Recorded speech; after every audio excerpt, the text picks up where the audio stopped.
Hello, everyone. Today we're going to be covering standardized testing changes. I'm Shrey Dubey, and I'm a part of DreamBig. So this is a roadmap for our video today. So first, we're going to be looking at test optional versus test blind.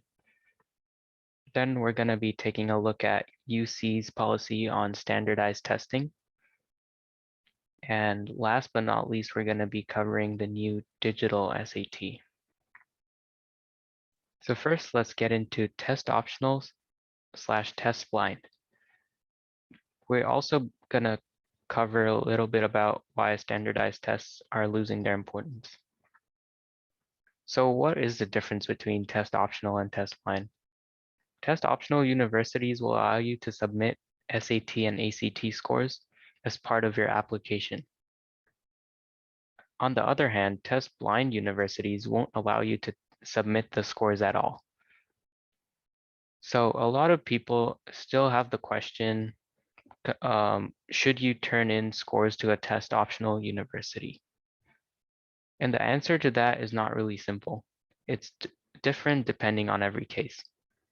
But a few factors you should consider is number one, how competitive is the university the student is applying to? If the university has a 30 to 40% acceptance rate and the student has exceptional grades and extracurriculars, the student should not feel compelled to turn in scores. However, in extremely competitive colleges like Stanford and MIT, the competition is very tight.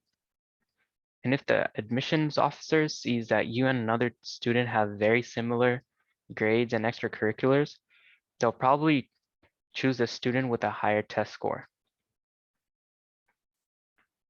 Another factor that you should consider is that if you have a really good score, then you should probably turn it in.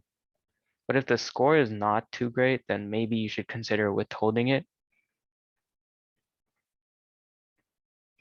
Our next topic is UCs policy on standardized testing. This is the recent updated policy. So after years of debate, the University of California has reached a final decision to end the use of standardized tests such as the ACT and SAT. So the UC Provost Michael Brown stated that the UC will continue to practice test-free admissions now and into the future. So this isn't really very specific until how long, but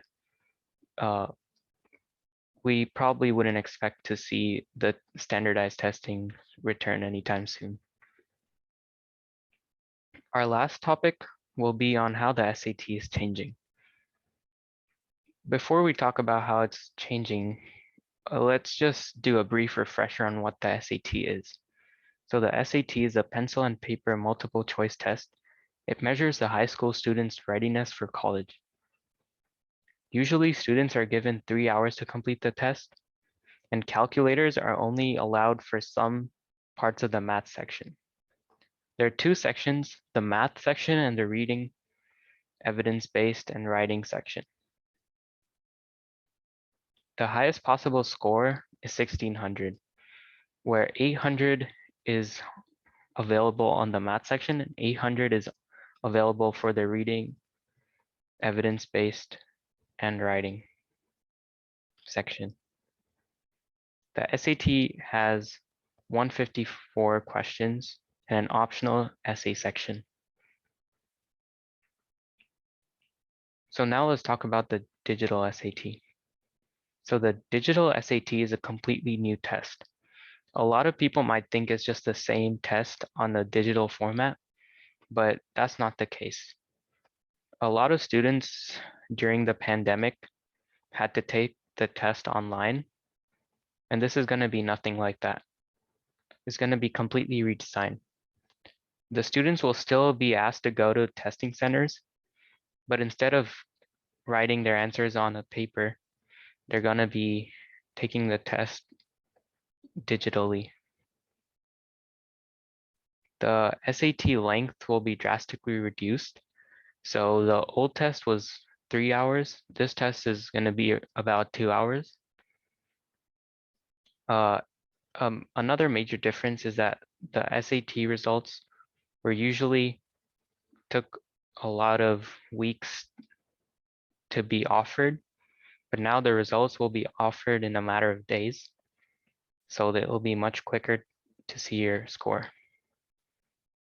The SAT will still be out of a 1600 point scale, so they're not changing the point scale or anything. Some major changes to the English section is that the passages are gonna be much shorter. And instead of one long passage and answering many multiple choice questions based on that long passage, they're gonna be shorter passages covering a larger variety of topics. And you're only gonna answer one question per passage.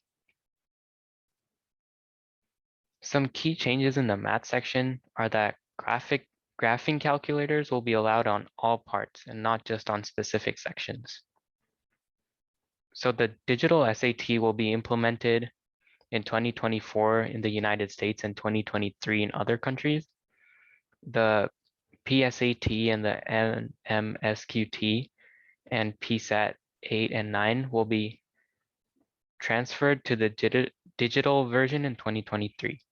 And the PSAT 10 will be transferred to digitally in 2024. One surprising statistic is that 80% of students found the digital SAT less stressful than the traditional paper version. That's a lot of students. The digital SAT will also be much better catered to educators. It will allow educators to easily administer the test. The new digital platform will ensure equal accessibility for all, and the test overall is much less stressful. Thank you for listening to our presentation. If you have any questions, you can join the group chat, you can email us or visit our website.